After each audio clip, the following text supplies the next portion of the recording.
"Don't eat that, sir." Poor cleaner saves billionaire and exposes his fiancée. The engagement party started at noon, and by 2 o'clock the Briggs estate looked like something out of a magazine that regular people only read in waiting rooms. Imani Osei had been inside those waiting rooms her whole life. She pushed her cleaning cart along the stone pathway that circled the outdoor garden, keeping her eyes down and her pace steady. That was the first rule her supervisor, Patrice, had drilled into her during the 30-minute orientation that morning. Eyes down, pace steady, be invisible. Event cleaning staff at the Briggs estate weren't supposed to be noticed. They were supposed to exist somewhere between the furniture and the air, present enough to do their job, absent enough that the guests never had to think about them. Imani was good at being invisible. She'd had 25 years of practice. The garden itself was almost offensive in its beauty. Round tables draped in white linen dotted the manicured lawn, each one scented with an arrangement of white peonies and pale blue hydrangeas that probably cost more than Imani's monthly rent. Crystal glassware caught the early June sunlight and scattered it in small rainbows across the tablecloths. A string quartet played something classical near the fountain. Something Imani might have recognized if she'd ever had the kind of childhood where people played classical music in the house. Beyond the garden, a pool glittered with that specific shade of blue that only existed in places built for people who never had to worry about the electric bill. 200 guests. That was the number Patrice had given her. 200 guests from Chicago's upper crust, real estate developers, politicians, hedge fund managers, the kind of people whose names appeared in the Tribune without a crime attached to them. And at the center of all of it, Callaway Briggs. Imani had done her research before taking the temp gig, not because she cared about celebrity gossip, but because knowing the layout of a situation kept her from making mistakes. Callaway Briggs, 41. Self-made billionaire, though self-made in his case meant starting from upper middle class and multiplying aggressively. He'd built Briggs Development Group from a single commercial property on the north side into a portfolio that now stretched from Chicago to Toronto. Forbes had profiled him twice. He was known for being sharp, private, and, according to the profile, notoriously difficult to impress. He sat at the head table now, broad-shouldered in a dark navy suit, one arm resting on the table with the kind of relaxed authority that didn't need to perform itself. His face was composed, pleasant, the face of a man accustomed to being watched. He smiled when someone spoke to him and laughed at the right moments, but Imani noticed, in the brief glances she allowed herself, that the smile never quite reached his eyes. Next to him, Celestine Harrow. If Callaway was composed, Celestine was curated. She wore a champagne-colored dress that moved like water when she shifted in her seat, and her blonde hair was arranged in a style that looked effortless and had certainly taken hours. Her laugh was musical and perfectly timed. She touched Callaway's arm at regular intervals, a practiced gesture, tender on the surface. She was the kind of beautiful that made other women check their reflections and find them wanting. Imani didn't find her wanting. Imani found her familiar, in the way that certain kinds of danger are familiar once you've learned to recognize them. She couldn't explain it yet. It was just a feeling. The slight wrongness of something perfectly arranged. She moved her cart to the service station near the east side of the garden and began collecting used glasses from a tray table nearby. The afternoon sun pressed warm against the back of her neck. Her yellow cleaning gloves were already faintly damp inside. She worked methodically, efficient, thinking about Ruben's dialysis appointment on Thursday and whether the hospital's billing department had processed the latest payment extension her mother had requested. She was thinking about that, about Ruben, about the form her mother had faxed 3 times and hadn't received confirmation on, when she looked up and saw Celestine's hand move.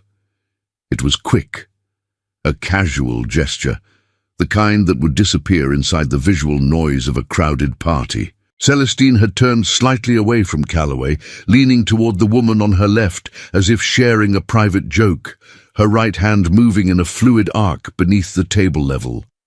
A small movement. Her fingers opened and closed over Calloway's plate. And then her hand was back in her lap, and she was laughing at something the woman had said, and nothing had changed. Except Imani had seen it. She stood very still for a moment, cart handle in both hands, her brain running the image back, fingers opening over the plate, something falling, fingers closing again. She couldn't see what it was. She couldn't be certain. She was a temp cleaner at a party full of 200 wealthy people, and the woman she'd just watched was the host's fiancée, eyes down, pace steady. Be invisible, Patrice's voice in her head. And then Calloway Briggs reached for his fork. He picked it up with the unhurried confidence of a man at his own table, spearing a piece of the salmon entree that had been plated with architectural precision. He lifted it. The fork rose in an easy arc toward his mouth, and the room moved around him, the way rooms always moved around men like him, orbiting, accommodating, unconscious. Imani's legs moved before her brain finished the argument. She crossed the distance between the service station and the head table in 8 steps. She would count them later, in the middle of the night, trying to understand what had happened. And her arm shot forward, gloved hand gripping the edge of the table, and she said it louder than she meant to. "Don't eat that, sir." The string quartet didn't stop immediately. It took 2 or 3 seconds for the music to dissolve into confused silence, as the players realized something had shifted in the atmosphere of the party. But the immediate radius, the head table, the 4 tables nearest to it, the cluster of guests standing with champagne flutes near the fountain, went quiet all at once, the way crowds go quiet when they sense that something real has just happened inside the performance. Calloway's fork stopped. He looked at it. Then he looked at Imani. His eyes were dark brown and extremely sharp, the kind of eyes that assessed quickly and missed very little. She felt them move over her, the blue uniform, the white apron, the yellow gloves, the service cart 10 feet behind her, and she watched him arrange what he was seeing into a response. "Excuse me," he said. His voice was low and even. "Don't eat that," Imani repeated. She was aware of how she looked, a young black woman in a cleaning uniform, leaning across the table of a billionaire at his own engagement party, telling him not to touch his food. She was aware that every person within earshot was now staring at her. She was aware that her career in event cleaning, brief as it had been, was almost certainly over. "Something was added to your plate just now. I saw it." The silence that followed was the kind that had weight. Calloway's eyes didn't move from her face. He hadn't put the fork down. It was still raised, still close to his mouth, and she noticed that his expression had changed in a way that was subtle and very precise. The composed mask was still there, but something had shifted behind it. He was listening. "That's a serious thing to say," he told her. "I know," she said. "I'm sorry. I know how this looks." The voice that came next was smooth and cold and very controlled. "Calloway." Celestine's hand found his arm. Her smile was in place, gracious, concerned, performing worry for the audience around them. "Sweetheart, she's one of the catering staff. She probably—" "I'm not catering staff," Imani said. "I'm event cleaning. Catering didn't touch your plate, ma'am." She looked at Celestine directly then, which she knew was a mistake, which she did anyway. "No one touched your plate." Something crossed Celestine's face so quickly that most people wouldn't have caught it. A flicker, fast and cold, like a light switching off and on.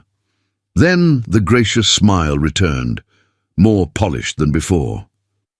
"She's confused," Celestine said. She spoke to Calloway, not to Imani, with the practiced dismissal of someone who had spent her entire life deciding who was worth addressing. "Or she's looking for attention. Either way." She turned and found a man near the edge of the garden with her eyes. "Security. Can we get security over here?" 2 large men in dark jackets were already moving. Imani didn't back away. She kept her eyes on Calloway's face, because she'd learned that in moments like this, moments where you had nothing but the truth and a few seconds, you talked to the person who could actually do something. "Cover the plate," she said quickly, before the security team reached her. "Don't throw it away. Have it tested, please." She paused. "That's all I'm asking." The security men reached her, hands on her arms, firm and impersonal, already steering her back and away from the table. Around them, the party had fractured into urgent whispers, guests leaning toward each other, champagne flutes suspended mid-air. Calloway still hadn't put the fork down. He set it on the edge of his plate with a quiet, deliberate click of silver against china. His face had returned to neutral, sealed and unreadable. He looked at the plate for a moment. Then he looked at Celestine. "It's fine," he said, though it wasn't clear what he was calling fine. Let the party continue. The security men kept moving Imani backward toward the estate's side exit. Behind her, she could hear Celestine's laugh restart, bright and assured, reassuring the nearest guests that everything was all right, that the interruption was nothing, that the party was still the party. The string quartet found its place again in the music and began to play. Imani let herself be walked through the side gate and into the service corridor that ran along the outer wall of the estate. The heavy door clicked shut behind her. She stood in the shadow of the corridor. May's sun cut into a narrow slice above her, and listened to the muffled sounds of the party resuming on the other side of the wall. Her heart was running fast and loud. Her hands, still inside the yellow gloves, were shaking slightly. She didn't know if Calloway would cover the plate. She didn't know if anything would come of it. She didn't know if what she'd seen was what she thought it was, or if she'd just destroyed her reputation in Chicago's event services industry based on a half-second glimpse across a crowded garden. What she knew was that she'd seen Celestine Harrow's hand open over that plate, and she knew what her gut was telling her about what that meant. One of the security men, younger, with an apologetic set to his jaw, appeared beside her and cleared his throat. "I need to collect your badge and your cart access pass," he said. "You're being released from today's assignment." Imani pulled the badge from her apron and handed it over without a word. "Ms. Harrow asked me to make sure you understood you're not to return to any Briggs property," he added. He had the decency to sound uncomfortable about it. Imani nodded. She was already pulling out her phone to call Patrice and let her know before Patrice heard from someone else, already mentally calculating what this would do to her availability rating on the temp agency's platform, already running the math on whether she could afford to lose this source of income given the Thursday dialysis appointment and the outstanding hospital bill and the 3-month-old crack in her building's heating system that her landlord had promised to fix in February. Then she heard it, muffled through the stone wall but clear enough, a single voice. Celestine's voice, smooth and certain, carrying the confidence of someone who had already decided how this would end. "Fire her. Now. And make sure she doesn't get work in this city again." Imani stared at the wall. Then she put her phone in her pocket, squared her shoulders, and walked toward the service exit at the end of the corridor. She had Reuben to think about. She had Thursday to think about.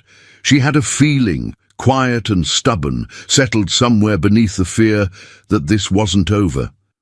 The Briggs estate had a private lab contact. Calloway had discovered this necessity 3 years ago, after a business dinner where he suspected, correctly as it turned out, that a competitor had sent someone to tamper with the water supply at a negotiation retreat. He kept the contact's number in his personal phone, not his work phone, under the name Dr. Fenwick, Golf. It was the kind of precaution that felt paranoid until it didn't.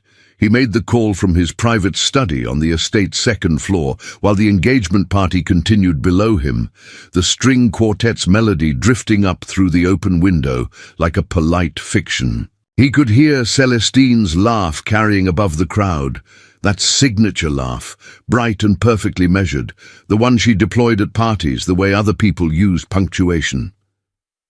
He stood at the window and listened to it while he waited for the lab to confirm receipt of the plate, which he had quietly passed to his head of security, DeMarco, with instructions that would have been career-ending for DeMarco to repeat to anyone. Cover it. Don't touch the food itself. Seal it, bag it, send it to Fenwick tonight. Tell no one. DeMarco had looked at him the way a man looks when he understands that the ground under a situation is less stable than it appeared. Then he'd nodded and left without a word. That was why Calloway kept DeMarco. The party ended at 7. By 7:30, the last guest had been walked to their car. The catering company was breaking down tables, and Celestine had moved through the goodbyes with the smooth efficiency of someone crossing items off an invisible list. She'd kissed him on the cheek at the door of the study, smelling of champagne and gardenias, and told him she was exhausted in a way that sounded like a cue for him to insist she stay. He hadn't insisted. She'd gone to her car with a smile that didn't waver, and he'd watched the taillights of her black Mercedes disappear down the estate's private drive, and he'd stood there in the quiet driveway for a long moment before going back inside. He spent the evening in the study. He didn't eat. At 11:47 p.m., his phone buzzed. Dr. Fenwick, golf. He picked up on the first ring. "Tell me," he said. The pause before Fenwick spoke was 3 seconds long. Calloway counted them. "Zolpidem," Fenwick said. "High concentration. The kind of dose that would have put a man your size down for 6 to 8 hours, minimum. Rapid onset. Maybe 15 minutes, depending on how much you consumed." Another pause. "Calloway, this wasn't an accident. That concentration doesn't end up in food by accident." Calloway said nothing. Outside his window, the garden was dark and silent. The white tablecloths had been folded away. The fountain had been shut off for the night, its basin still and black. "I'll need to report this to—" "Not yet," Calloway said. "Calloway, not yet, Fenwick. I'll call you tomorrow." He looked at the garden. "Don't report it yet." He hung up. He sat with it for a while. The specific quality of this kind of silence, the kind that settles over you when something you half knew becomes something you can't unknow. He had suspected things about Celestine. Not this exactly. But he had sensed, in the way that people sense things they don't want to name, that certain elements of their relationship existed in a register he couldn't fully read. Her interest in his schedule, her careful questions about the IPO timeline, the way she'd positioned herself in conversations with his attorneys. He hadn't named it because naming it would have required him to accept that he'd been careless. And Calloway Briggs did not make careless mistakes, except, apparently, he did. He went to the security room at midnight. DeMarco was there. He lived on the estate. And the two of them sat in front of the monitor bank, without speaking while Calloway navigated to the outdoor garden camera feed. The timestamp he needed was early in the party. Between 1:30 and 1:50 p.m., the window when the entrees had been plated and served. He found Celestine on camera at 1:44 p.m. He watched it 4 times.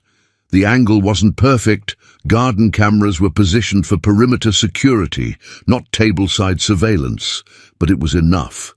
Enough to see the turn of her body, the deliberate shift away from his sightline, the movement of her right hand beneath the table's edge, the motion that lasted approximately 3 seconds and changed everything. "Do you want me to?" DeMarco started. "No," Calloway said. "Not yet. I need to think." He rewound the feed, watched it again, and then, in the corner of the frame, he saw something else. A figure in a blue uniform, standing at the service station near the east side of the garden. He could see her clearly, better than he could see Celestine, because she was standing rather than seated, and the camera angle caught her full on. Young, focused. her eyes tracking the head table with the particular attention of someone who was watching something that wasn't her business and deciding whether to make it her business. He watched her cross the garden in 8 steps. He watched her arm shoot forward, her gloved hand on the table's edge. The way her body angled itself directly toward him, like an arrow, like something with direction. "Don't eat that, sir." He hadn't processed the courage of it until right now. In the moment, in the party, with the crowd and Celestine's hand on his arm and the security team moving in, he'd processed it as disruption, as something to be managed. He'd managed it, and he'd felt, somewhere beneath the management, a cold and quiet alarm that he'd refused to show. Now he sat in the dark of the security room and watched a woman in yellow cleaning gloves make the 8-step walk that had, by Fenwick's math, prevented him from spending the night of his own engagement party unconscious on the floor of his estate. "Find out who she is," he told DeMarco. "The cleaner?" "Yes." DeMarco was quiet for a moment. "She was let go this afternoon. Celestine—" He stopped, recalibrated. Ms. Harrow made a request that her temp agency be informed she was no longer welcome on Briggs properties. "I know," Calloway said. "Find out who she is anyway." Imani Osei's apartment was on the 3rd floor of a building on the south side that had once been something nicer and was now in the specific condition of a place that had stopped being maintained a decade ago, but hadn't quite collapsed. The elevator worked on alternating Tuesdays. The hallway lights were fluorescent and buzzed with a sound that Imani had stopped noticing 3 months after moving in, which she took as a sign that human beings could adapt to almost anything. She was at her kitchen table at 9:15 the next morning, laptop open, working through the job boards, when her phone rang, a number she didn't recognize, 312 area code, which was Chicago proper. She let it ring once, twice, picked up on the 3rd ring. "Ms. Osei," a man's voice. Professional, direct. "My name is DeMarco Webb. I work for Calloway Briggs. Mr. Briggs would like to speak with you." Imani looked at her laptop screen. The temp agency's platform showed her availability rating had already dropped 3 points, which was the algorithm's way of registering that she'd been released early from an assignment. A 3-point drop was enough to knock her into the 2nd tier of placement priority, which meant longer waits between gigs, which meant, "Is this about yesterday?" she said. "Mr. Briggs would prefer to explain in person." "I'm not going back to that estate." A pause. "He's offering to come to you." Imani sat back in her chair. Through the kitchen window, the Southside street was doing its morning routine. A bus heaving past, 2 kids in school uniforms cutting through the corner store's parking lot, the usual argument between the guy on the 2nd floor and his upstairs neighbor about the subwoofer, the sounds of a world that had nothing to do with Calloway Briggs or engagement parties or champagne-colored dresses. "Why?" she said. "He'll explain that too when he sees you." She thought about it. She thought about the plate and the lab, because she'd been thinking about the lab since yesterday afternoon, wondering if he'd had the food tested, wondering if anything had come of it. She thought about Celestine's voice through the wall. Fire her. Make sure she doesn't get work in this city again. She gave DeMarco her address and hung up. He arrived at 10:30. No driver, just himself, in a plain black car that was clearly expensive but had been chosen to look as unexceptional as possible. He buzzed from the lobby. The elevator was not working. When he reached the 3rd floor, his expression registered the hallway briefly and then settled back into neutral. He was taller in person than she'd expected, though she wasn't sure what she'd expected. He wore a grey long-sleeve shirt and dark pants, no suit today, which felt deliberate. His beard was neatly trimmed. The sharpness she'd noticed in his eyes at the party was still there, but it had a different quality here, in the dim hallway light, less composed, more direct. "Thank you for seeing me," he said. I haven't decided anything yet, she told him. Come in. She'd straightened the apartment, which she wasn't happy with herself about. It was still clearly the apartment of someone who was managing rather than thriving. The patched couch, the second-hand table, the mismatched kitchen chairs, but it was clean, and the windows were open, and the morning light did what it could with what it had to work with. She made coffee because her mother had raised her to make coffee for guests, and some things were too deep to override. She set 2 cups on the table and sat across from him. He wrapped both hands around the mug and didn't drink. The food was tested, he said. She nodded slowly. Zolpidem. High concentration. He said it flatly, the way people say things they've had time to process and have chosen to present without effect. I watched the security footage. I saw what you saw. The kitchen was quiet except for the distant thrum of the bus route. I'm sorry, Imani said, and she meant it, not for what she'd done, but for what he was sitting with. Being lied to by someone you'd chosen had a particular weight to it. She'd watched her mother carry that weight for years. I'm sorry you're dealing with that. Something shifted in his expression, almost imperceptibly. He hadn't been expecting the apology. Or maybe he hadn't been expecting it in that form, the version that addressed him, rather than the situation. I came to offer you a position, he said. She set her coffee down. I'm listening. Temporary. On my household staff. Legitimate work. I'll pay 3 times your current day rate. He looked at her directly. I need someone on the inside who sees things. You've demonstrated you're capable of that. You want me to spy on your fiancé? He didn't flinch at the word. I want someone who pays attention. Imani looked at him. She thought about what this would mean, being inside that estate, being close to Celestine Harrow, being the kind of invisible that might become visible if Celestine decided to look. She thought about what Celestine had said through the wall.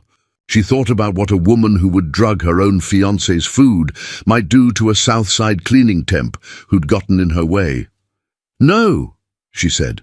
Calloway nodded once, not surprised, not arguing. He wrapped his hands around the mug again. All right, he said. He didn't move to leave. Imani looked at him. You're still sitting there. You haven't asked me what I'll do instead. That's your business.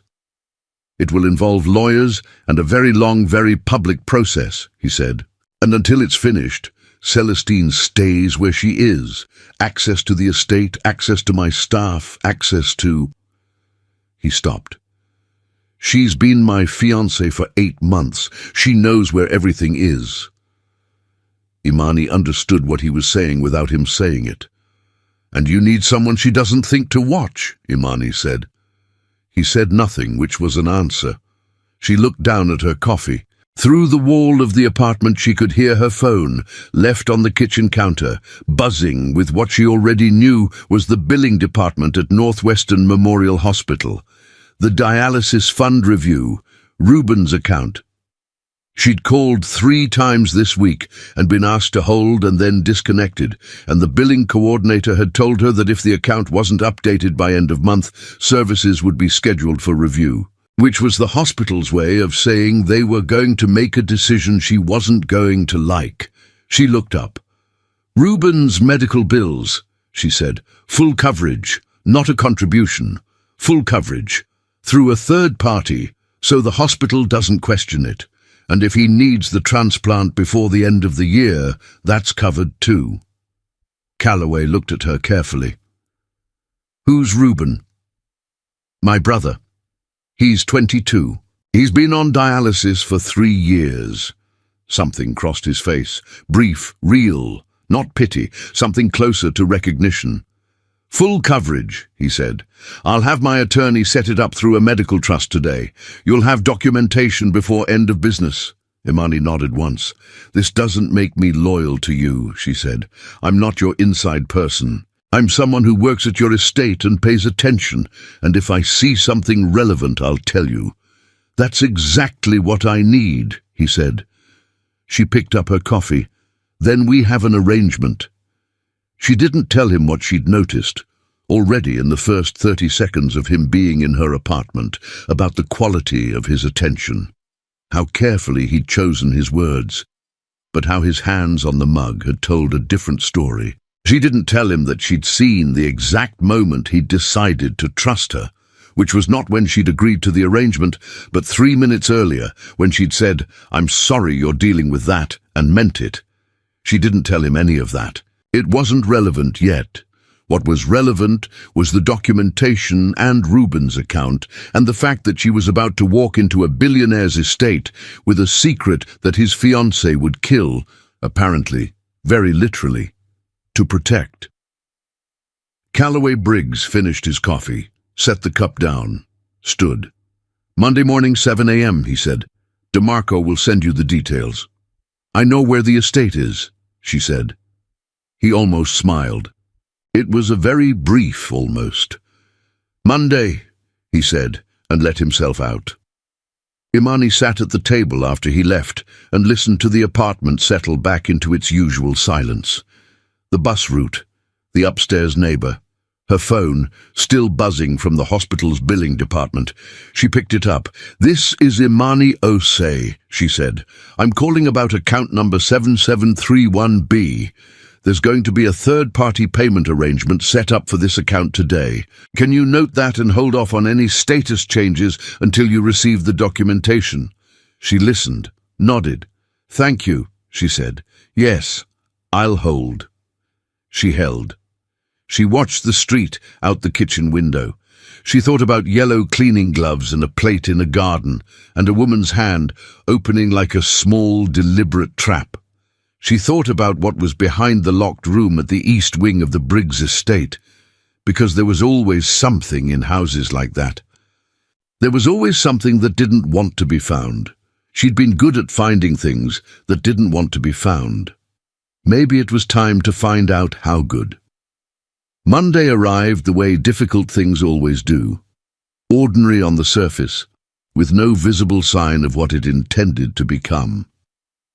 Imani was at the estate's service entrance at 6:52 a.m., 8 minutes early, in a fresh uniform she'd pressed the night before with the iron she kept under the bathroom sink. She'd taken the 29 bus to the Red Line and then north, and walked the last 6 blocks because the neighborhood near the Briggs estate wasn't served by a route that made sense for someone coming from the south side at that hour.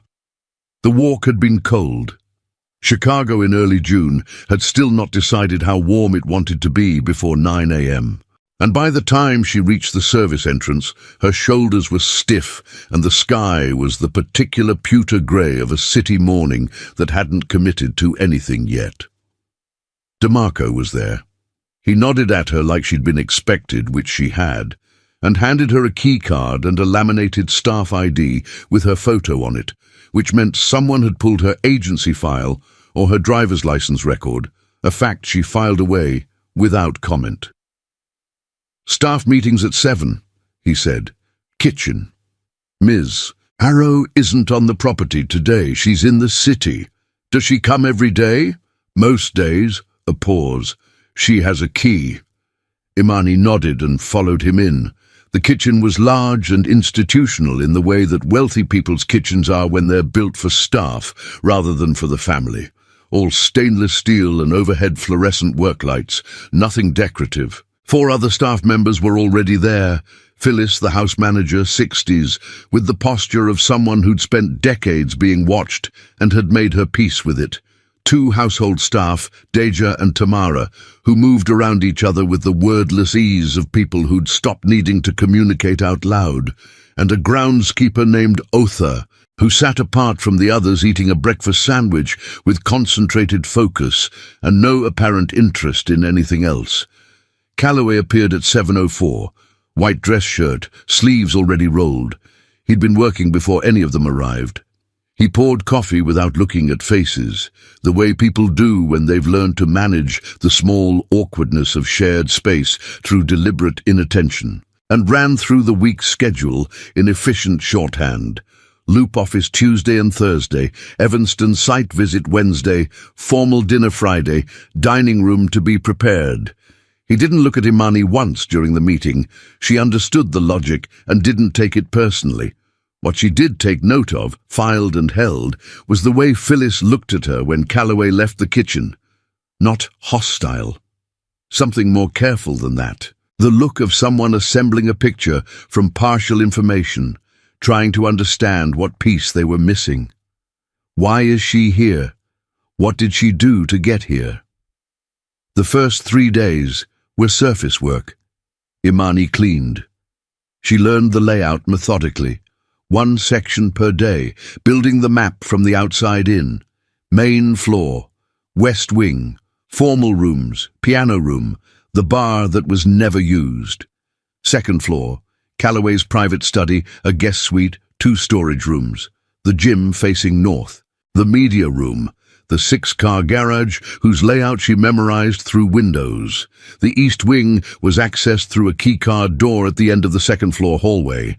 Her card didn't open it. She tested it once on her second day, walking past at a pace that wouldn't read as deliberate, and the panel gave 1 short red blink. She didn't try again. She noted the gap and kept moving. What she did instead was watch. Phyllis was the organizing intelligence of the household. Everything flowed through her. She didn't gossip. She didn't offer opinions about the family. But by Wednesday, she knocked on the guest suite doorframe where Imani was working and said, without preface, "How did you get this job?" Imani kept smoothing the fitted sheet. "Mr. Briggs offered it. After the party." "Yes." Phyllis moved into the room and straightened a pillow that didn't need straightening. "She's going to notice you," she said.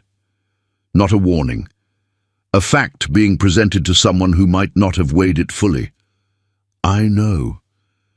She notices everything that changes. I've been in this house 6 years. She's been here 8 months and somehow knows more about its operations than I do." Phyllis set the pillow down and looked at the window.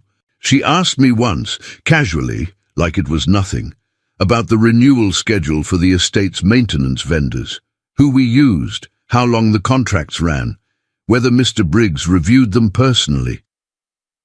"What did you tell her?" "That I didn't know the details." A pause. "Which is true, but I know that's not a question a fiancé asks out of casual interest." She left without anything further.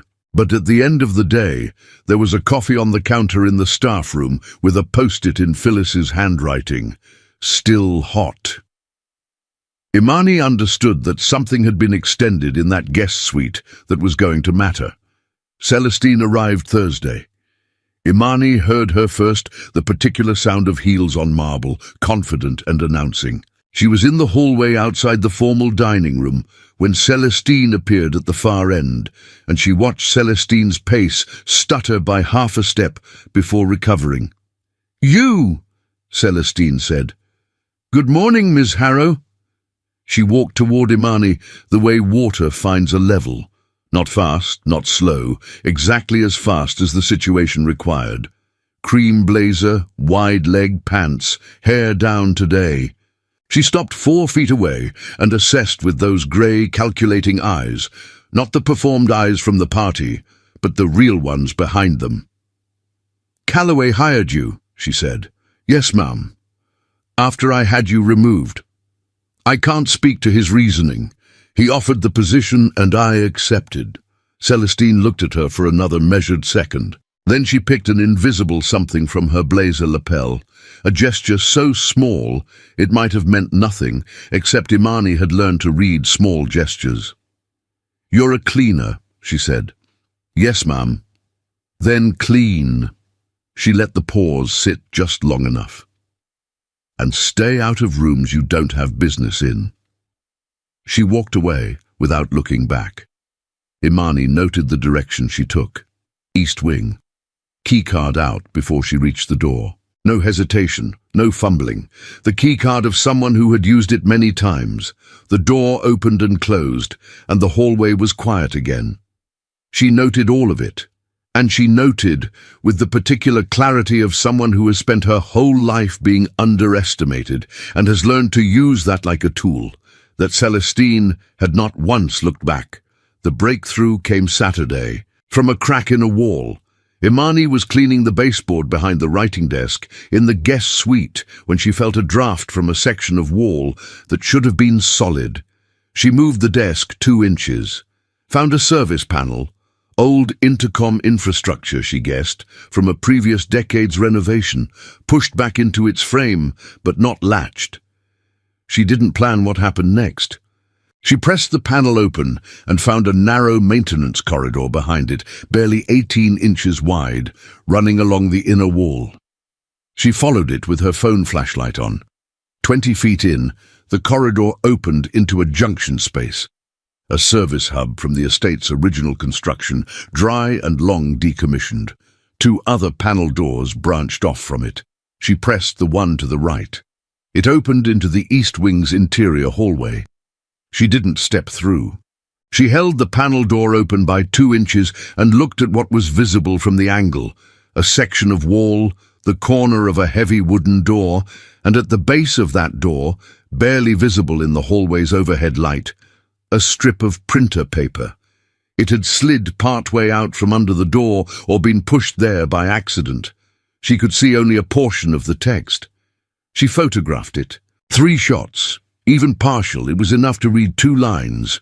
Authorization for transfer of account 7741C to offshore account designated signature C. Briggs executed. She pulled the panel closed, moved the desk back to its exact position, finished the baseboard. Her hands were steady, which surprised her. She stood in the center of the room and thought about what she had. Not enough. A partial sentence.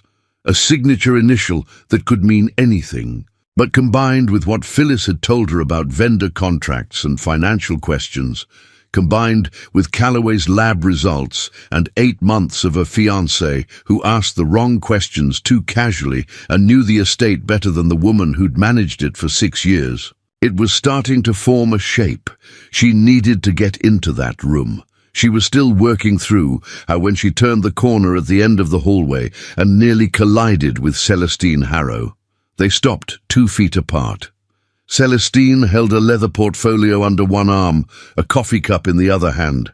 This time the grey eyes were different, not calculating exactly but engaged in a way they hadn't been before. The look of someone who has noticed that the piece they assumed was fixed has moved.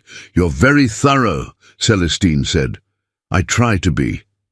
A small tilt of the head. "When you saw what you saw at the party." The pause was unhurried, deliberate. "What exactly did you think you saw?" Imani held her gaze. "Someone who cared about Mr. Briggs's safety." The silence lasted 3 seconds. Then Celestine smiled, that beautiful, constructed, precisely calibrated smile, and leaned in slightly, dropping her voice to something that might have sounded from a distance like warmth. "You have no idea," she said quietly. "What happens to girls like you who poke around in houses like this?" She walked away. Imani stood in the hallway and let the sentence settle over her like cold water. The specific cold of a threat that doesn't need to raise its voice because it's certain of its own weight. She breathed through it. She looked at the 3 photographs on her phone. She thought about Reuben, and Thursday's appointment, and the billing department, and the documentation that had arrived from Calloway's attorney's office on Wednesday, marked confidential, medical trust. She thought about the strip of paper under the door, and what was on the other side of it. She texted Calloway, "I need to talk to you, not at the estate." His reply came back in 11 seconds. "Tomorrow, coffee on Michigan Ave, 8 a.m. She put the phone away and went back to work. She was going to get into that room, but she was going to be smart about it. The coffee place on Michigan Avenue was the kind of establishment that existed in the narrow corridor between accessible and exclusive, good enough that powerful people used it for informal meetings, busy enough that those meetings could occur without attracting attention. Calloway was already there when Imani arrived at 7:58, seated at a corner table with his back to the wall, a plain black coffee in front of him and his phone face down beside it. He'd come in what she was starting to recognize as his off-duty approximation. Dark jeans, a charcoal wool coat, no tie.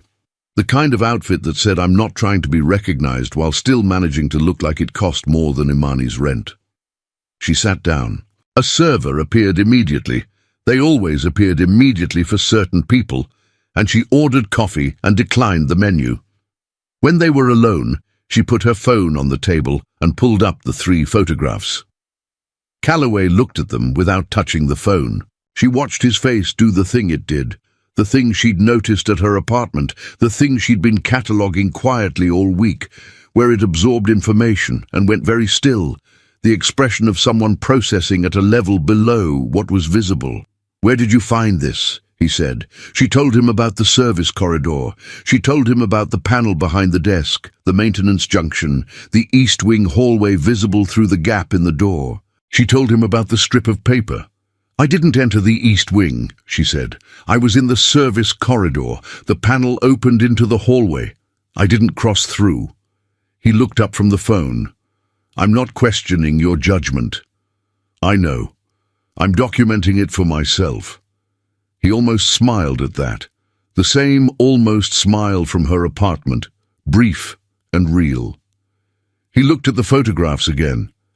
"Account 7741C is the Briggs Development Reserve Fund," he said. "It holds the pre-IPO liquidity pool. There are approximately—" He stopped, made a decision about how much to say. "It's significant. Is your signature on any transfer authorizations for that account?" "No." "Flat. Certain." "Not recently. Not in the last 8 months." "Then someone authorized a transfer using your name." He said nothing, which was its own kind of answer. Imani wrapped both hands around her coffee cup.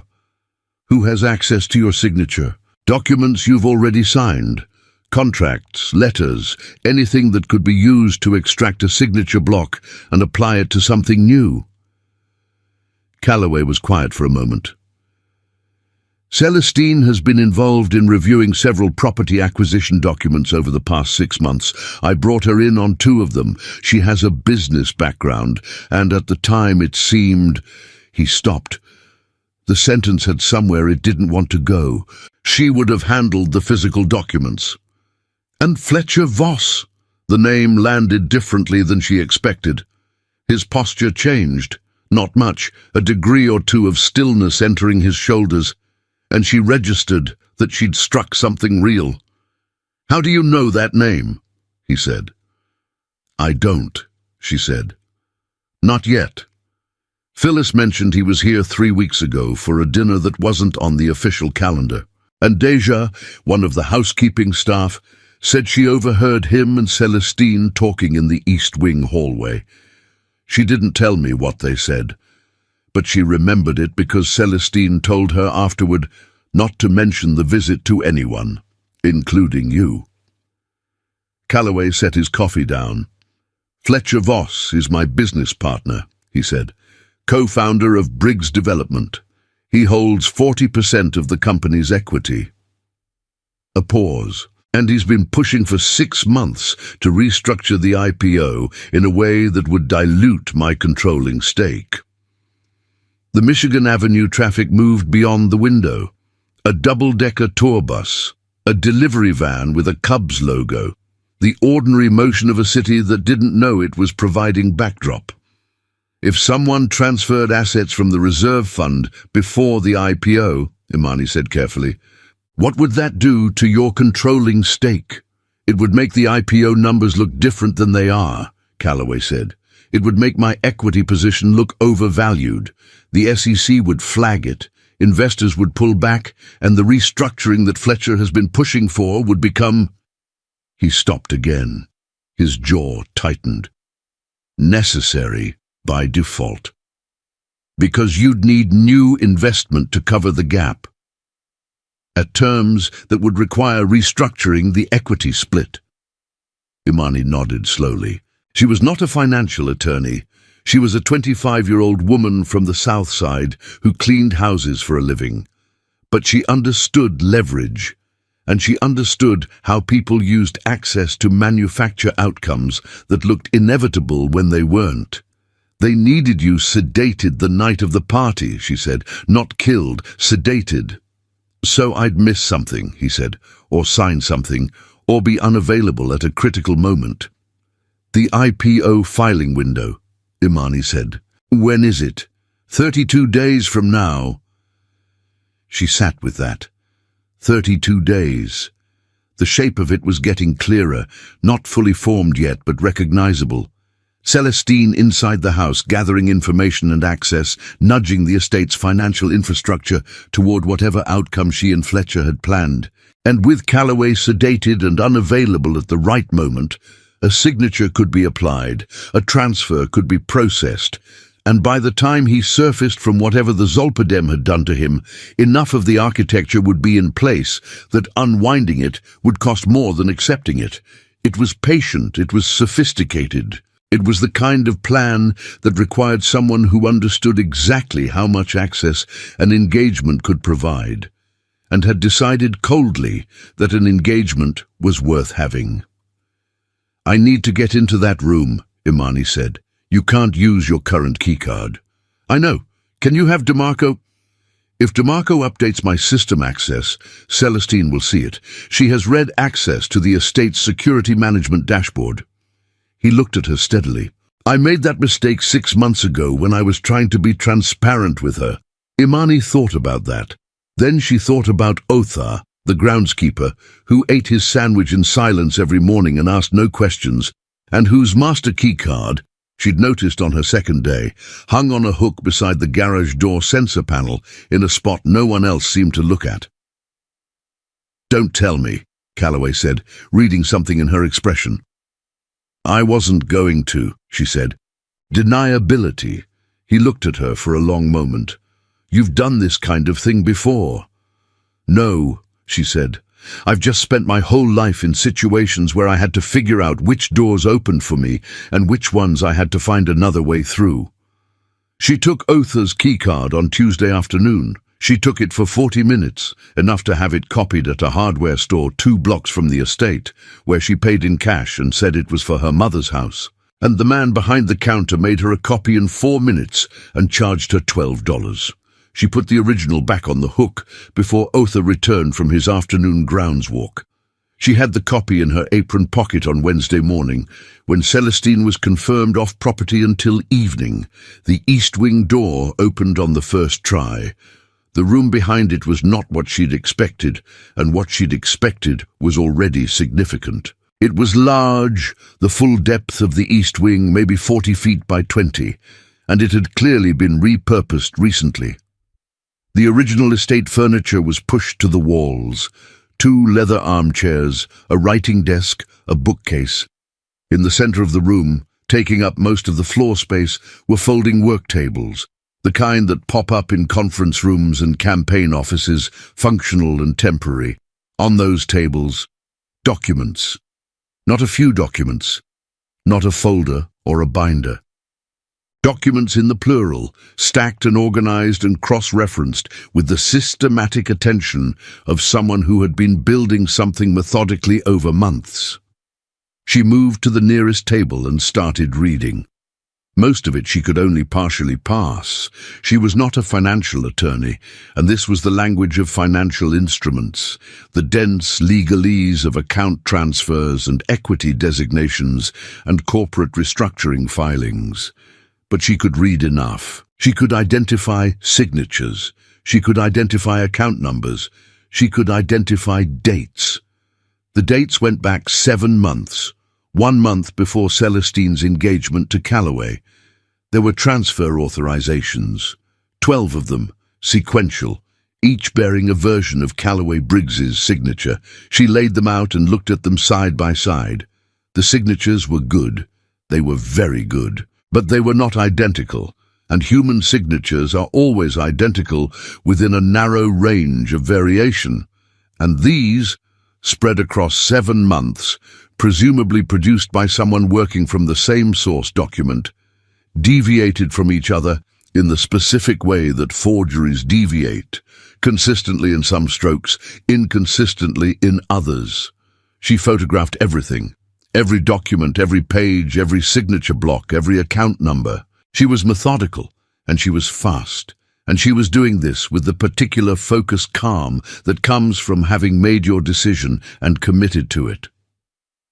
She found the original near the back of the second table, the acquisition document that Calloway had asked Celestine to review 6 months ago, that bore his real signature at the bottom. She could see when she held it up the faint impression where something had been placed over it, a template or a tracing, pressing lightly against the signature line.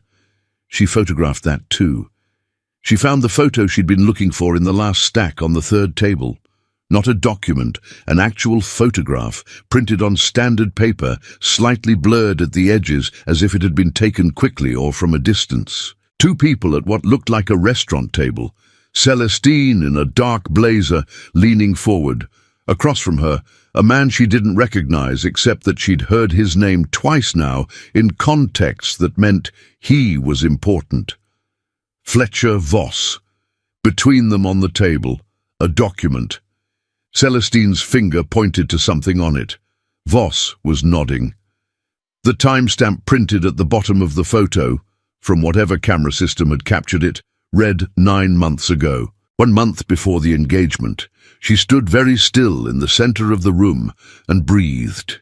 Then she copied what she had onto the secure cloud folder Calloway had set up for her, 3 layers of encryption, the attorney's server, and deleted the transfer from her phone, and left the room exactly as she'd found it, every document in its stack, every chair in its position, the door locked behind her.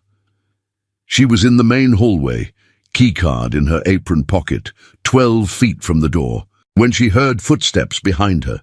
She turned. Celestine stood at the east wing entrance. She was not supposed to be here until evening. She had come back early, or she had never left, and she was looking at Imani with those grey eyes that had stopped performing entirely, the full, unguarded attention of someone who has run the calculation and arrived at a conclusion. "You went in," Celestine said. Imani didn't answer. Celestine's eyes moved to her apron pocket, the slight outline of the keycard. She put it together in the time it took to draw a breath. The smile that followed was not the beautiful, practiced one. It was something older than that, something that didn't need to pretend. "You have absolutely no idea," she said very quietly, "what you've just done." She pulled out her phone. "Put it away," Imani said. Celestine looked at her. "I'm sorry?" "Put the phone away, Ms. Harrow." Imani kept her voice level. "Whatever you're about to do, call Fletcher, call your lawyers, call whoever you call, you should know that what I found in that room is already somewhere you can't reach it. It was copied 20 minutes ago." She let that sit. "I'm a cleaner. That's what you decided I was the first time you saw me. And you were so sure of that you left 12 transfer authorizations and a photograph of you and Fletcher Voss on a folding table in an unlocked room and didn't think twice about whether someone might find the service corridor behind the guest suite." Celestine stared at her. For the first time since the engagement party, since the garden, since the grey eyes behind the practiced smile, Imani watched something real cross her face. Not fear, exactly.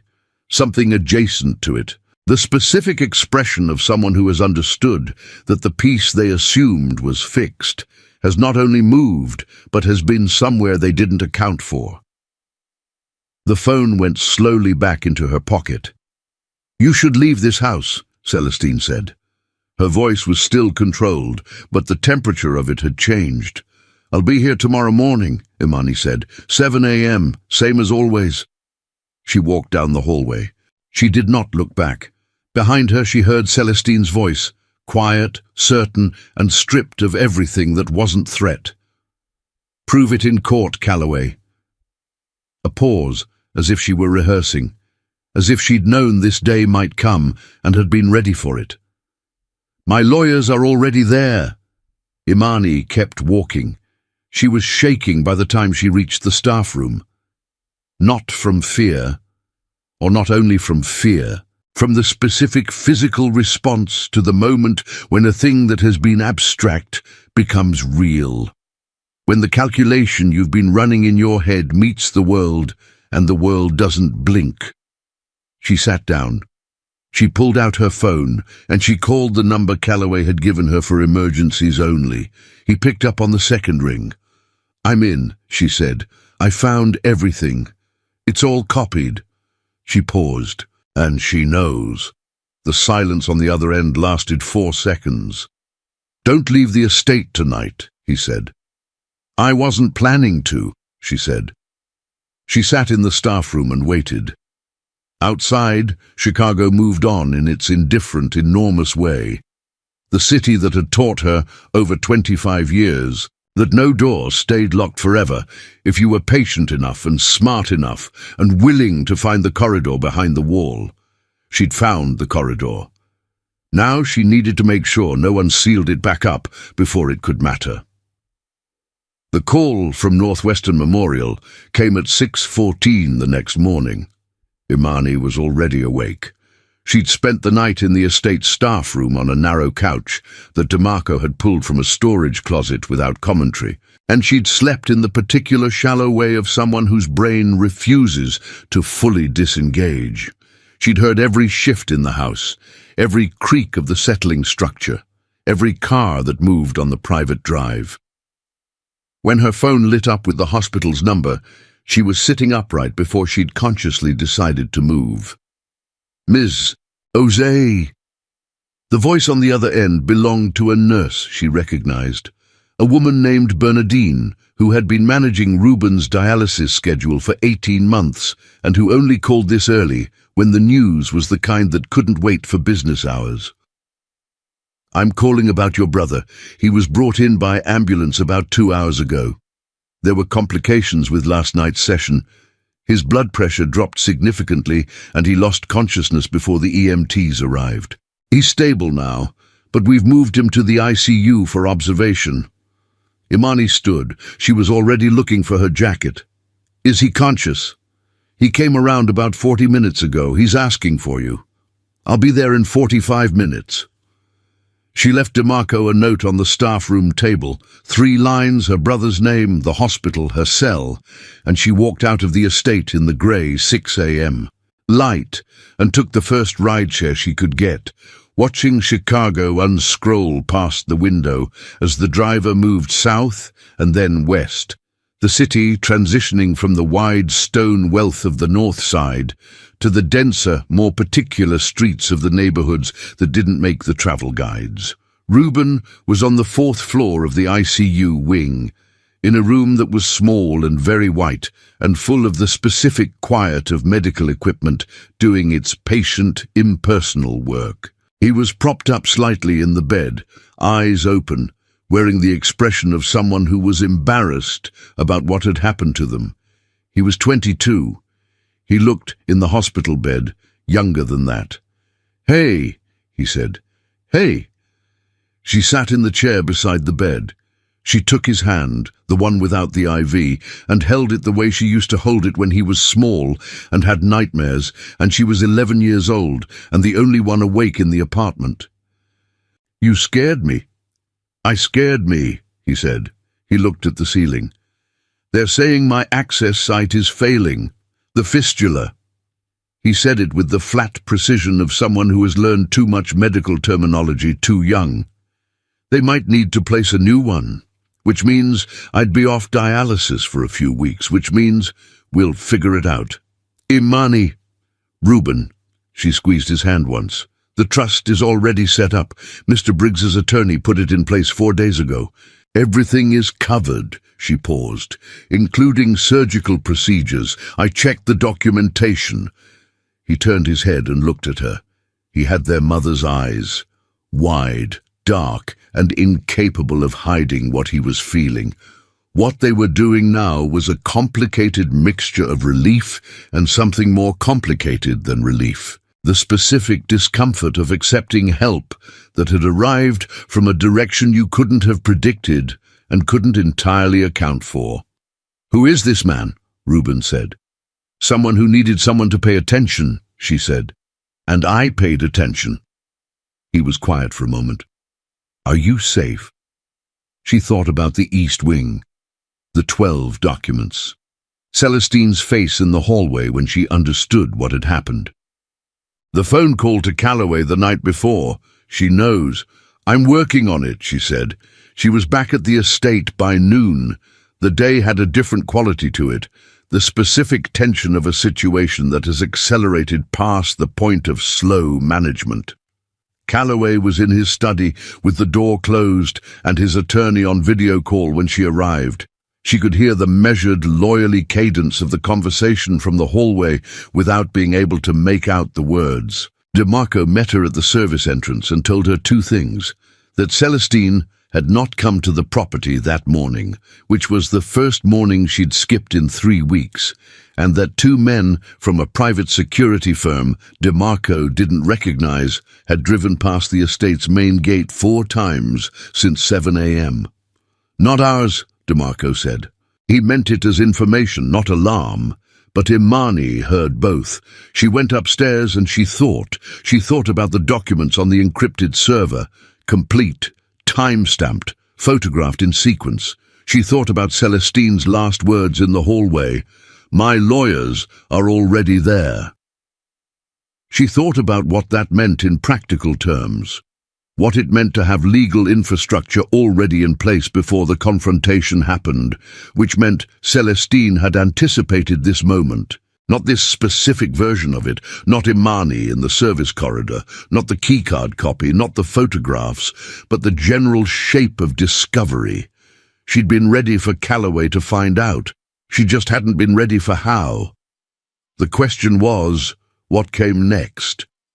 If Calloway moved through attorneys alone, if this became a civil proceeding, a securities fraud investigation, a slow institutional grind, Celestine and Fletcher had time to complicate the evidence chain. The physical documents in the East Wing could be removed or explained. The photograph of Celestine and Fletcher was damning but not definitive. The forged signatures were strong, but handwriting analysis took months, and months was time that Fletcher Voss, with his 40% equity stake and his apparently prepositioned legal team, could use. Imani thought about what she'd told the Tribune reporter she'd never actually contacted yet. She'd said it to Celestine. "It's already somewhere, you can't reach it." And she'd meant the encrypted server, the attorney's files, Calloway's legal team. But she'd also been thinking in the back of her mind about a journalism contact she'd made 2 years ago entirely by accident. She'd been cleaning the office of a downtown PR firm, and a woman named Adaize Orji had left a business card on the desk she was dusting, and later called the agency to say she'd left it intentionally because she was a Tribune investigative reporter who covered financial crime, and she had a policy of leaving her card with service workers in financial offices because service workers, in her experience, noticed things that other people didn't. Imani had put the card in a drawer and not used it. She pulled out her phone now and found Adaize's number, which she had never deleted. She texted, "This is Imani Ose. You left me your card 2 years ago. I have something. Are you available today?" The reply came in 6 minutes. "I remember you." "Yes. Call me." The call was 45 minutes long. Imani stood in the estate's garden, the same garden where she'd made the 8-step walk 3 weeks ago, and talked to Adaize Orji in the same even, precise way. She talked about anything she needed someone to understand correctly. She described what she'd found. She described the sequence: the party, the lab results, the service corridor, the East Wing, the documents, the photograph, the forged signatures, the timeline that put Celestine and Fletcher together a month before the engagement. She did not send Adaize the documents. She told her what was in them and where they were held, and she told her that if Adias wanted to verify what she was saying independently, she would need to move in the next 72 hours before Celestine's legal team had time to shape the narrative. "This is a significant story," Adias said. Her voice had the careful neutrality of someone trying not to let excitement overtake rigor. "Securities fraud, forgery, a pre-IPO scheme involving a named Chicago billionaire. The Tribune would want to verify before—" "I know," Imani said. "That's why I'm calling you now and not after everything is already in court. Verify it while you can still verify it independently." A pause. "Who are you exactly?" Imani looked at the garden. The peonies had been replanted since the party, the engagement decor had been taken down weeks ago, and the fountain was running again, its sound the same as it had been the day she'd stood at the service station watching a woman's hand open over a plate. "I'm the cleaner," she said. "That's all." Adiz laughed, a short, real sound. "All right, Imani, give me 48 hours. What Celestine did next was elegant, in the specific way that cornered things are elegant, fast, lateral, designed to reframe rather than retreat. The call came to Calloway's attorney at 3:47 p.m. A formal notice from Celestine's legal team that a complaint had been filed with the Chicago Police Department alleging that an estate staff member, one Imani Osei, had stolen jewelry from the Briggs property on or around the date of her employment. The complaint specified 3 items: a pair of pearl earrings, a gold bracelet, and a watch that had belonged to Calloway's late mother. It was, Imani recognized immediately, exactly what it was: a pressure mechanism. A way to make the next 72 hours about Imani's credibility rather than about forged signatures. A way to put her on the defensive, to make Calloway choose, publicly and under legal pressure, between his fiancée's accusation and the word of a woman who cleaned his house. Calloway called her into his study at 4 p.m. His attorney was still on the line. Audio only now, a voice from the laptop speaker. He told her about the complaint. He told her clearly, without softening the edges of it, because she'd asked him once, implicitly, by being direct with him every time, to do her the courtesy of being direct in return. She listened. "The jewelry," she said when he was finished. "Is it missing?" "I don't know yet. DeMarco's checking." "It won't be," she said. "She didn't take it. She's saying I took it. It will either still be where it belongs, which makes her complaint false on its face, or she'll arrange for it to be missing in a way that points to me, which means she or someone she's sent will need to come to this estate and move it." Calloway looked at her. "You're very calm." "I'm terrified," she said, "but terrified and calm aren't mutually exclusive." A brief silence. "She's trying to make you choose," Imani said. "Between the fiancé who's been with you for 8 months and the cleaning woman you hired 3 weeks ago, she knows that in most situations, that's not a close call."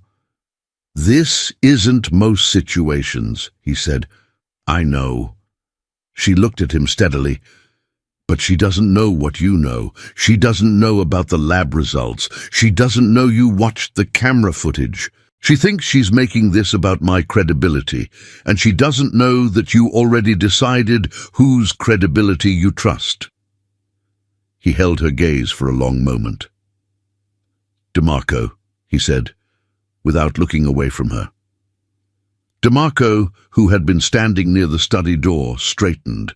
"Check the jewelry. Then lock down the estate's perimeter access for the next 48 hours. No one enters without my personal authorization." "Yes, sir." He looked at Imani. "Is there anything you need?" She thought about Reuben in the ICU bed, his mother's eyes, the IV in his left hand, the failing fistula and the surgery the trust would cover, and the weeks of uncertainty that were going to follow regardless of what happened in the next 2 days. "I need this to be over," she said, "and I need it to be over in a way that means she can't come back from." He nodded once. Then let's make sure it is. DeMarco returned 18 minutes later. The jewelry was exactly where it belonged. All 3 pieces. The pearl earrings in their case, the gold bracelet on its stand, the watch, his mother's watch, in the cedar box in the back of the bedroom closet where it had been for 11 years. File a counter-complaint, Calloway told his attorney. False report, and get me a meeting with the DA's office for tomorrow morning. He paused.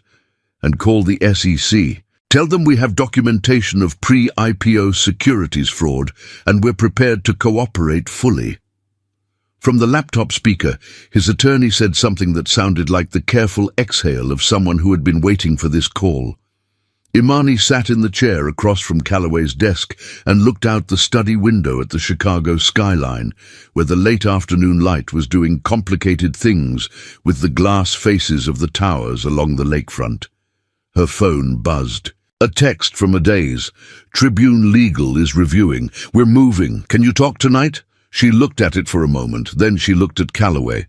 The Tribune is moving on the story, she said. He absorbed this without visible reaction. Then, quietly, good.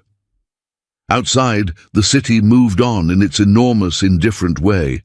Somewhere in it, Celestine Harrow was in a room with her lawyers, believing she had made the right play. Somewhere in it, Fletcher Voss was running a calculation about how long his position was tenable. Somewhere in it, Ruben Osei was lying in a hospital bed watching the ceiling and trusting that his sister was handling it.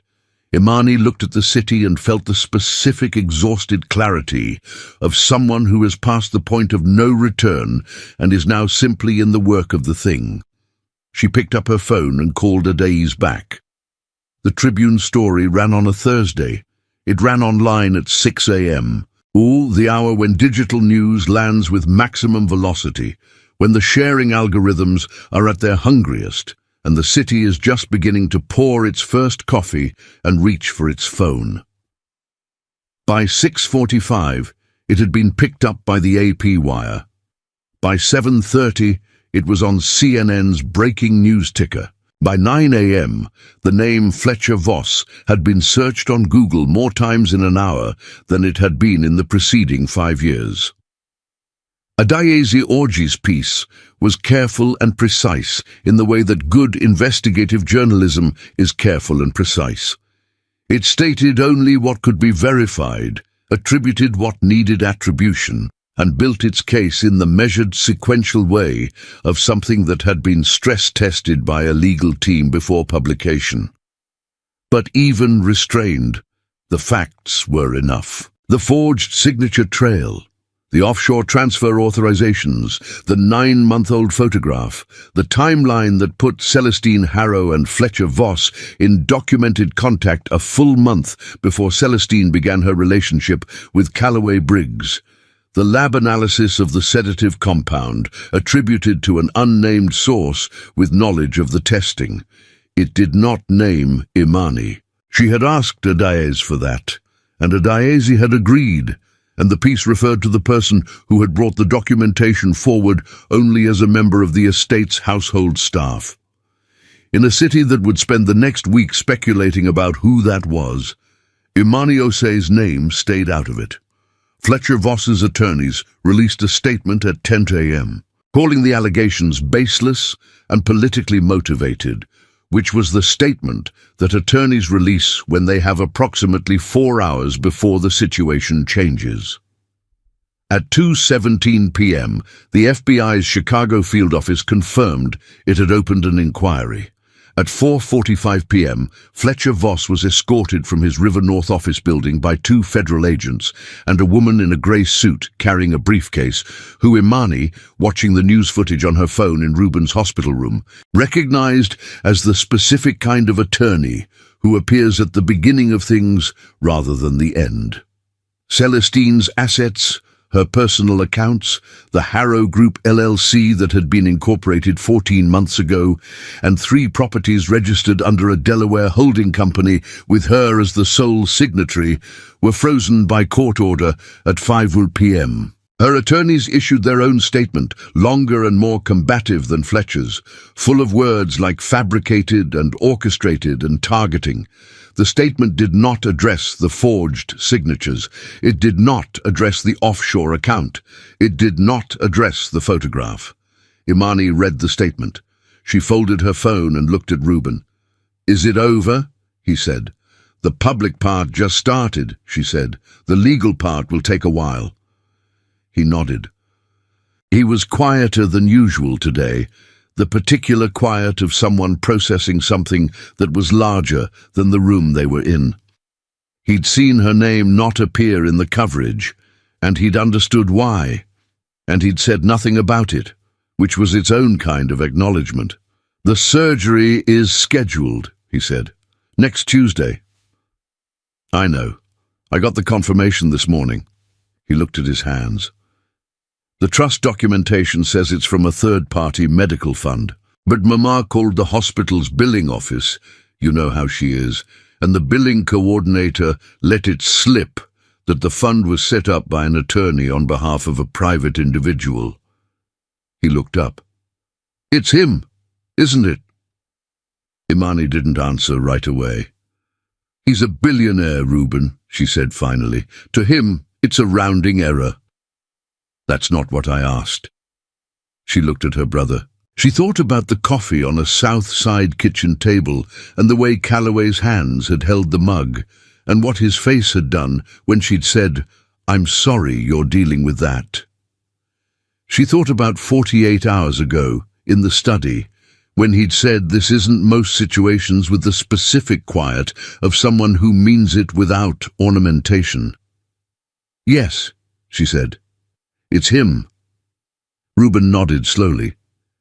"What are you going to do about that?" "Nothing," she said. "Right now I'm going to sit here with you until they kick me out." He almost smiled. It was a very small almost. "You're terrible at answering direct questions." "I learned from you." He laughed, a real one, brief and startled out of him. It was the best sound she'd heard in 3 days. She didn't go back to the estate for a week. She stayed with her mother and Reuben in the apartment on the south side that smelled of her childhood. Jollof rice and the specific brand of laundry detergent her mother had used as long as Imani could remember, and she let the world outside do what it needed to do. She read the Tribune coverage every day and the follow-up pieces in the Sun-Times and the financial press, which had discovered the story with the enthusiasm of outlets that had been watching Briggs Development's IPO and now had a far more interesting angle. She talked to Calloway's attorney twice, providing supplementary documentation they needed for the SEC cooperation. She talked to Adais once more, a follow-up conversation that stayed off the record, 2 women at a diner on 47th Street drinking coffee and being honest. She did not talk to Calloway. He texted twice. Both times the texts were brief and functional. A question about documentation, a confirmation that her employment at the estate remained open whenever she chose to return. She replied to both and kept the exchange professional and felt each time the specific discipline of someone maintaining a necessary distance while not being entirely sure why the distance felt necessary. She understood what was happening in a general way.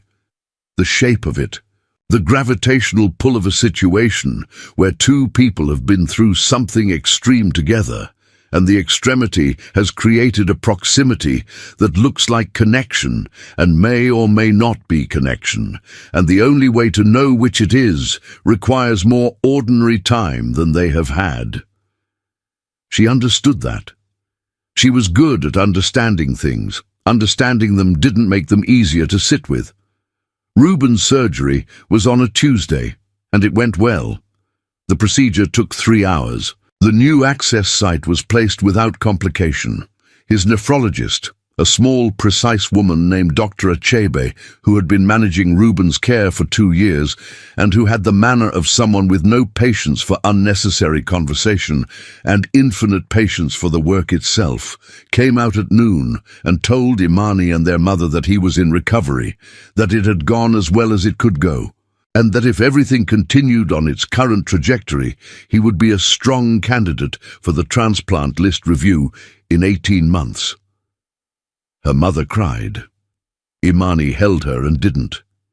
She cried later in the hospital bathroom by herself, with the water running so no one would hear, a brief, fierce, private thing that lasted about 90 seconds and left her feeling wrung out and clean, like weather after a storm.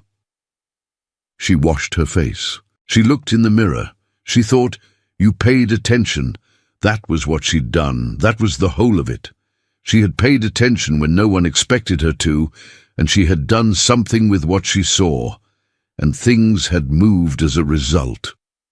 Not perfectly. Celestine's legal proceedings would take months, possibly years, and Fletcher Voss would have lawyers making his life complicated but survivable for the foreseeable future. The world did not resolve cleanly. People with resources rarely faced consequences that felt fully proportionate. She knew this. She had known it her whole life. But Reuben would get his surgery, and Calloway Briggs would not spend the night of his own engagement party unconscious on the floor of his estate. And 12 forged transfer authorizations were now in the hands of the FBI, and a 9-month-old photograph was on the front page of the Tribune, and a plan that had been built patiently over 8 months had collapsed in 72 hours because a woman in a blue uniform and yellow cleaning gloves had decided to pay attention. She dried her face. She went back to her family. 3 weeks later, on a Friday evening in early July, DeMarco called her. "Mr. Briggs would like to know if you're available to return to the estate," he said. "Same position, same terms, though he mentioned he'd be open to discussing a different role if you were interested." "What kind of different role?" "He didn't specify. He said he'd rather discuss it in person." Imani looked out her kitchen window. The July evening was doing what July evenings do in Chicago when they decide to be generous. Warm and golden and long, the sky staying light past 8, the South Side street outside looking almost like a photograph of itself at this hour, the way places sometimes look when the light is exactly right. "Tell him I'll come Monday," she said. 7 a.m. "I'll let him know." She hung up. She stood at the window for a while. She thought about the estate and the garden and the fountain and the east wing, which was empty now. The folding tables gone, the documents seized, the room returned to its original furniture and its original silence. She thought about a corridor behind a wall and a strip of paper under a door, and what it meant to find the passage through a place that had been built to keep you out. She thought about Calloway Briggs's hands around a coffee mug on a South Side kitchen table, telling a story he didn't know he was telling. She put on her shoes and walked down to the corner store because her mother needed milk, and the evening was too good to waste staying inside. She walked slowly in the warm light, letting the block unscroll around her, the kids on the stoop, the smell of someone's grill, the bus heaving past with its familiar sigh. And she let herself feel, without complicating it, that something had shifted, not just in the world outside, but in the internal map she carried of what she was capable of finding when she paid attention.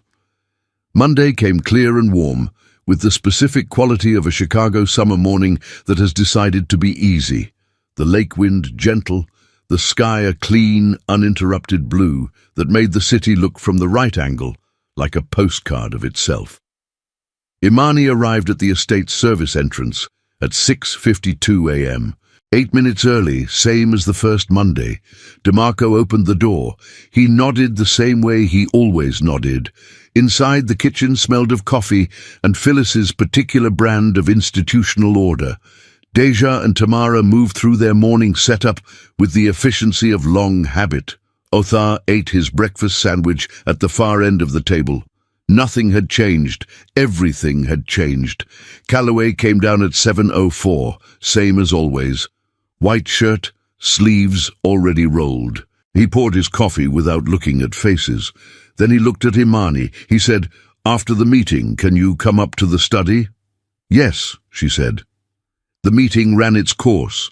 Schedules, logistics, a reminder about the 4th of July weekend.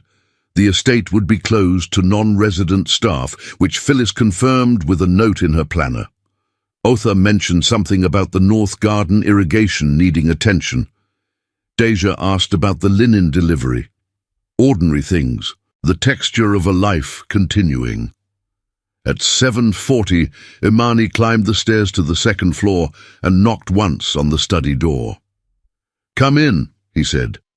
He was at the window, the same window she'd seen from the garden the night of the party, though she hadn't known it was his window then. He turned when she entered and leaned against the window frame with both hands in his pockets, and he looked at her with those dark, sharp eyes that assessed quickly and missed very little, and for a moment neither of them said anything. "How's your brother?" he said. "Surgery went well, he's home, he's good." She paused. "Thank you for the trust." He nodded once. He would have been fine regardless. "Maybe, but fine with surgery is better than fine without it." She looked at him. "You said you wanted to discuss a different role." "I did." He was quiet for a moment, the way he was quiet when he was deciding how directly to say something. "The estate needs a house manager. Phyllis is planning to retire at the end of the year. She told me last week, though I think she's been planning it for longer than that." He kept his eyes on her face. The role would involve managing the full household operations, staff coordination, vendor relations, schedule management. It would require a different kind of attention than what you've been doing, and you think I can do it. I think, he said carefully, that you have been doing it, in addition to everything else, for the past month. Phyllis thinks so too. She asked me if I was going to offer it to you before or after you figured out you were already doing it.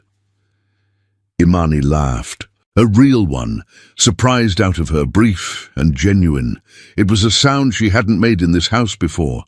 Something changed in his expression when he heard it. Nothing dramatic. Something small and real and unhurried, like a door that has been slightly ajar, moving 1 degree further open. "I'll think about it," she said. "That's all I'm asking." She looked at him, at the window light behind him, and the city beyond it, and the specific quality of his attention, which was the same quality she'd noticed the first time and had been noticing ever since, the quality of someone who was genuinely paying attention to the person in front of them rather than to the version of that person they'd decided on in advance. "I saw you," she said, "that day in the garden, before I made the walk." She wasn't sure why she was saying this now. She said it anyway. "You had this look on your face, like you were somewhere else entirely, even though you were smiling." He was quiet. "I keep wondering what you were thinking about," she said. He looked at her for a long moment. Then he looked out the window at the city, the same skyline, the same blue July sky. "Whether any of it was what I thought it was," he said. "Any of it. The company, the engagement, the direction of things." He paused. "It's a particular kind of lonely, having everything and not being certain about the thing underneath everything." The study was very quiet. "I know what that kind of lonely is," she said. "Not in the same form, not with the same texture, but the shape of it. The feeling of going through the motions of a life and wondering if the motion is actually yours. That was not a feeling that respected the distance between South Side apartments and North Side estates." He looked at her. She looked back. Outside, Chicago moved in its enormous and indifferent way. The lakefront, the towers, the bus routes, the July light on the water, the same city that had held both of them in entirely different registers their entire lives. "I'm going to say yes to the role," she said, "but I need you to know that it's because I want to do the work, not because of anything else." "I know," he said, "that's why I asked." She nodded once. She didn't move toward him. He didn't move toward her. There would be time for the rest of it or there wouldn't, and whatever it was would be built on the only foundation she trusted. Ordinary days, real attention, and the willingness to pay honest notice to what was actually there. She turned toward the door. "Monday," she said. "I'll have a plan for the Phyllis transition by Friday." "Take your time," he said. "I never do," she said, and let herself out. She walked down the second-floor hallway, past the guest suite, past the storage rooms, past the east wing door that was just a door now, and she descended the stairs into the kitchen where the morning was continuing and the coffee was still hot, and Phyllis, who was washing a mug at the sink, looked up when she entered. "Well," Phyllis said. "I said yes," Imani said. Phyllis turned back to the sink, but Imani caught the small, satisfied adjustment of her posture, the expression of someone who had known what the answer was going to be before the question was asked, and had been quietly right about it, and was too professional to say so. Imani poured herself a coffee. She stood at the kitchen window and looked out at the garden, where the July morning was doing its easy, warm work on the peonies and the fountain and the white stone paths that she knew now by heart, every turn, every junction, every passage through. She had paid attention, she had found the corridor, and she was, for the first time in a long time, exactly where she had found her way to. End